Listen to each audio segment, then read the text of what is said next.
Hello, Googleization Nation, and welcome to the Future of Leadership, a GGG Unleashed podcast with thought leader Paul McCarthy. I'm Ira Wolf. And I'm Jason Cochran. In each of Paul's episodes, we'll cover practical insights, tips, and executable activities to get you thinking about the future of leadership in your organization. Let's begin. It's time to reframe the narrative. It's time to create the conditions for our leaders, leadership teams, and organizations to have open and honest conversations that matter. I'm Paul Mack from Paul Mack Leadership, just a poor boy from Shepherd's Bush, challenging the way things are done. And I've adopted a counterintuitive approach to the future of leadership that's starting to gain traction. What I'm sharing is raw, it's unconventional, but it's always focused on having the conversations we need to have. Through our work, research, and understanding of current and future trends in leadership, we now know that organizations will increasingly need a different philosophy, mindset, and approach to support their organizations and leaders to navigate ongoing disruption. Fired leadership, as you'll see, introduces the 5 critical leadership qualities that leaders and organizations will need to increasingly and successfully navigate this ongoing disruption. Currently, leaders who demonstrate these 5 critical qualities are being sidelined, marginalized, and even fired when they display them. No other leadership philosophy, program, or practitioner talks about these future leadership qualities as being critical to the future of leadership.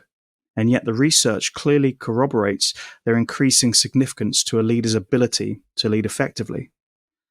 In this next episode of the GGG Unleashed series, we'll introduce the 5th and final fired leadership quality and show you at a high level how to define this quality, how to define it in your leaders, what it's like to be a leader who exudes this leadership quality, and the impact on your organization of a leader who demonstrates this leadership quality.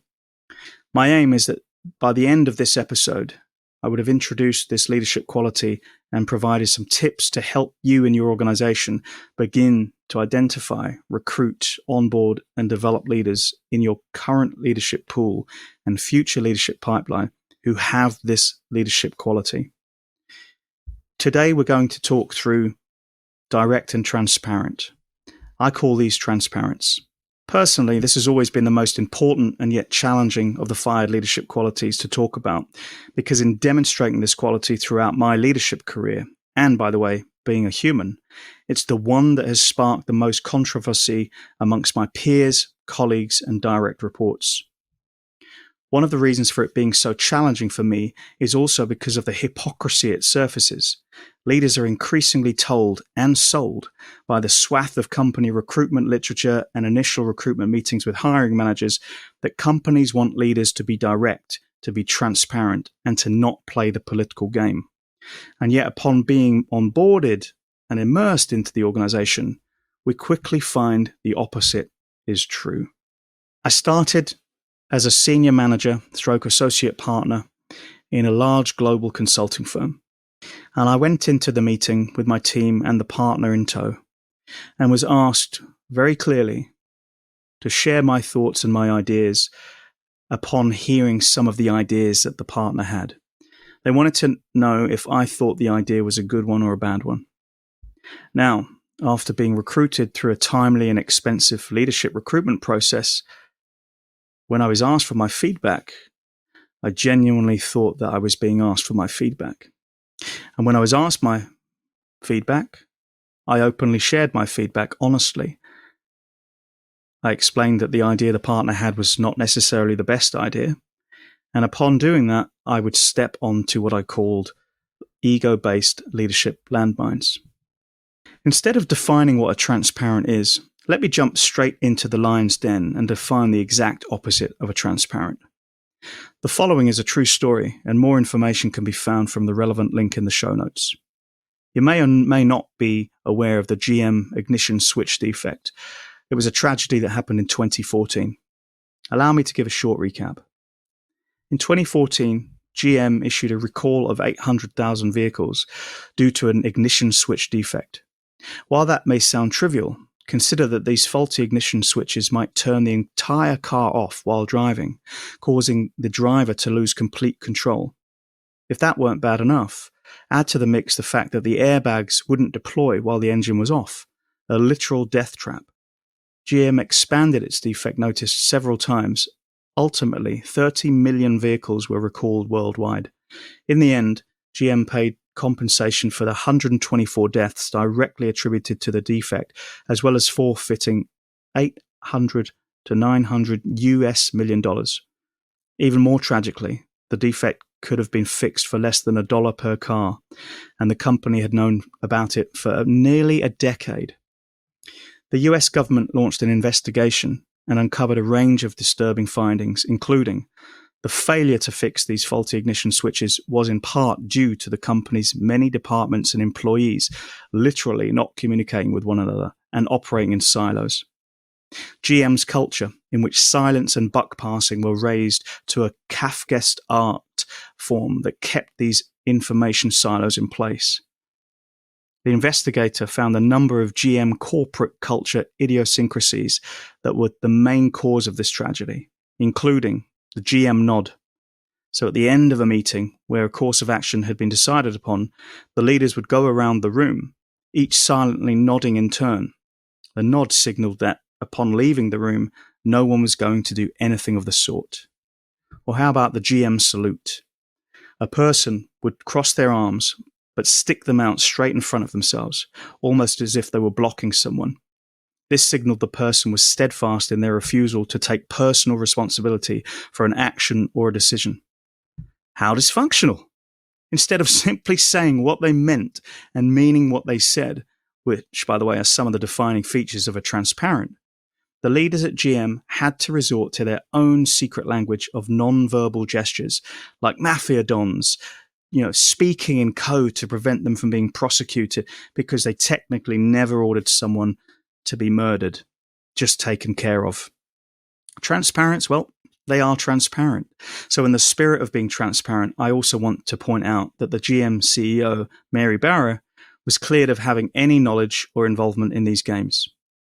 If the above story isn't enough to define what a transparent is, consider that some of the other defining features of this quality include a refusal to buy into established norms and play the political game, an ability to cut through crap quickly.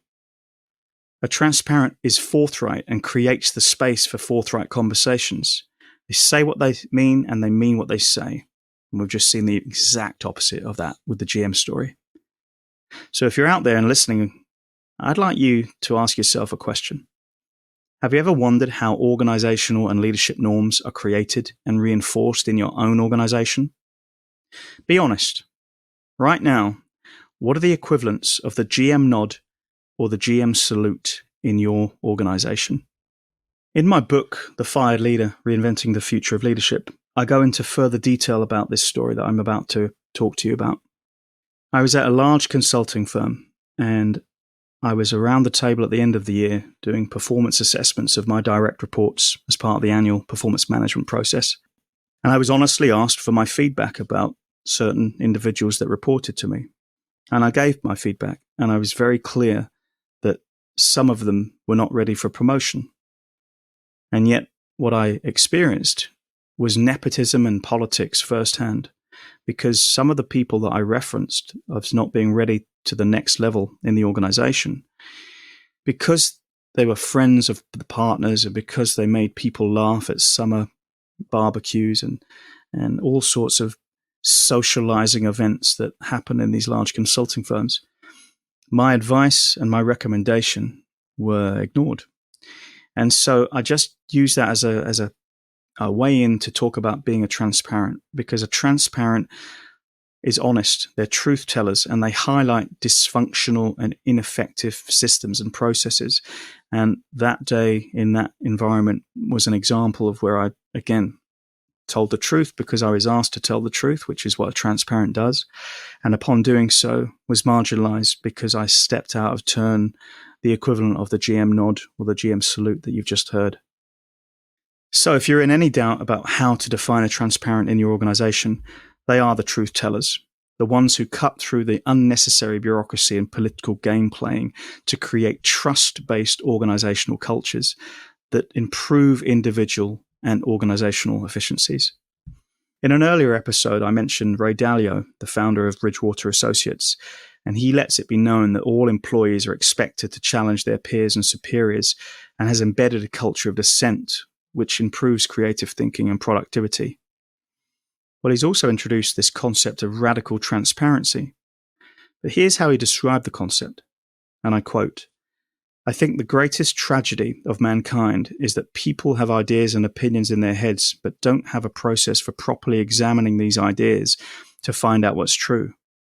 That creates a world of distortions that's relevant to what we do, and I think it's relevant to all decision making. So when I say I believe in radical truth and radical transparency, all I mean is we take things that ordinarily people would hide and we put them on the table, particularly mistakes, problems, and weaknesses. We put those on the table and we look at them together. We don't hide them." End quote. So Dalio has shown in the application of radical challenging and radical transparency that these things are not just good for business, they're also critical to how organizations can begin to successfully navigate the future of work. McKinsey, in their 2021 research, explore this a little bit in more detail. They look at the future skills citizens will need to navigate the future of work, and they suggest that to future-proof citizens' ability to work, they will require new skills. Now, without boring you to death on this podcast with all of this research, again, you can find it in the show notes. Out of 18,000 people that they surveyed in 15 different countries, there's 56 foundational skills and 13 skills groups that people will need to be developed by. These include cognitive, interpersonal, self-leadership, and digital categories. And then the skills within those are apportioned accordingly. Well, in the analysis of the research and skills that will increasingly be needed across all these categories, I found that the following, well, there are about 13 to 14 different skills that a transparent has that will be increasingly needed for the future of work. Just think about that for a moment. Research like this and other studies that I've seen clearly shows that we need transparency in our organizations, and we will increasingly need them. Their importance cannot be overstated because, quite simply, they demonstrate honesty and radical transparency in all of their interactions. They directly improve levels of trust within the organization and at a leader level. They avoid miscommunication and misunderstanding because they tell it like it is, and they're very often the pioneers of speak-up cultures. They recognize and embrace ideas that improve the organization, and as part of this, they encourage divergent thinkers to provide input to address challenges. Transparents drive improved efficiencies as part of leadership meeting cadence. I mean, how useful would it have been if you'd had a transparent that was in GM at the time of that tragedy in 2014? Again, as a listener, if you're listening to this, I'd like to ask you some questions. And I'd like you to ask yourself, how can being a transparent help your organization to cut through the crap of unnecessary political jostling and game playing, which actually then will help get things done? Can a transparent increase or decrease trust levels in your organization? And maybe if you're a hiring manager or you're a VP of HR, to what extent do you think transparency is good for identifying, recruiting, and retaining future leaders? As you know, I've worked with hundreds of leaders and many leadership teams around the world. One of my clients brought me in to support its senior leadership team to address institutional and leadership toxicity and a lack of trust. Upon working with them and looking at all of the team members through workshops and interviews, it was quite apparent to me that they lacked trust because they weren't being transparent. They had hidden agendas, silos, and they were less productive and had a reduced morale with increasing threats of turnover. That was their reality, and it could have been simply addressed by their ability to be transparent. So with their permission, I was able to support them in creating the conditions for crucial conversations that helped them to discuss their challenges in toxic leadership cultures through being open, honest, creating trust, and being transparent. The outcome? An engaged senior leadership team that was high-performing, aligned to a clear vision, and able to cut through the crap quickly to get things done. And they enjoyed working with each other. Again, another example, we now see that being transparent is not just good for business, but also the right way to lead. Speaking of business, you may or may not have heard of the Surgery Center of Oklahoma. Well, they've approached being transparent at an organizational level. This is a great example of where a business is transparent about how it operates, which can then help it lead to improved performance and better organizational outcomes. What they do is quite simply, they provide transparency of their pricing, where other centers in this field don't. And guess what? It's actually increased their demand from their suppliers, from their customers for their services. Again, showing that being transparent is good for business and it's the right way to lead. What are the benefits that you see of having the same approach to transparency as the Surgery Center of Oklahoma with your leaders? How about having direct and transparent conversations along the same lines of how Brian Grazer, who referred to curiosity conversations, we covered that in another episode. How about if you had transparent conversations? And another way of actually looking at the effectiveness of these is to think about how you currently measure leaders in your organization in terms of their ability to be direct and transparent. Just as we wrap this episode up, I just want to remind you of some of the other research out there that we might have referenced in other episodes from Grant Thornton, who talk about biggest disruptions coming from technology and a different kind of leader that's needed. What really interests me about that type of research, and again, episode show notes will have this linked, is that in order to realize the advances in technology and disruption, new skill sets of being innovative, adaptable, and collaborative are going to be needed by future leaders, as well as the need to be more decisive at making decisions. And that's a critical component of being a transparent. As we wrap this episode up, one of the things I'd love you to be asking yourself about leaders you have in your organization right now who are transparent is, quite simply, what are they motivated by? Because we can see from the research and the case studies that this type of leaders focus on being clear, improving efficiencies, and getting to the core of an issue quickly. But how are they showing up in your organization? We've also seen from research that I've referenced in other episodes, talent is increasingly walking away from organizations that continue to play the political game or have hidden agendas. It's clear that future leaders don't want to play those games, and they're much more purpose-focused. So some things to think about. Given what you've heard in this episode and others that I've done, do you really believe silos are a good thing or healthy for organizations and approaches to leadership? What impact do you think transparency can have on organizations, and what might get in the way of this impact? And how do you think you can fully understand the true cost of playing the political game in your organization? We run Fired Leadership Labs to help hiring managers, chief people officers, and VPs of HR to understand these fired leader qualities and how to integrate them into how leaders are identified, recruited, onboarded, and developed.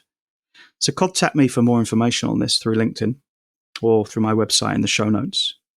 We're also developing and deploying the first Fired Leadership program in this area to a range of different beta audiences from different organizations. If you'd like to be part of it, again, reach out to me. And the last thing, folks, is that I've just produced the world's first book on this topic. It's a bestseller and it's being well received around the world. And it's beginning to have a future impact on the future of leadership. So you can get a copy, again, from the show notes. Reach out to me directly. This book will also be accompanied by an end-to-end companion guide shortly that will show an organization how to implement fired leadership into their organization. It'll be on my website as well. Join me next month for thoughts on how to actually embed fired leadership into your current organizational culture, your structure, and your approaches to leadership. You won't want to miss this next one, folks. Thank you so much. It's been a pleasure. That's it for today's episode. Thank you for tuning in and learning about the future of leadership. We'll be back next month with Paul for another episode. But until then, please visit Paul's website for additional resources at paulmacleadership.com. And until next time, don't let the shift hit your plans.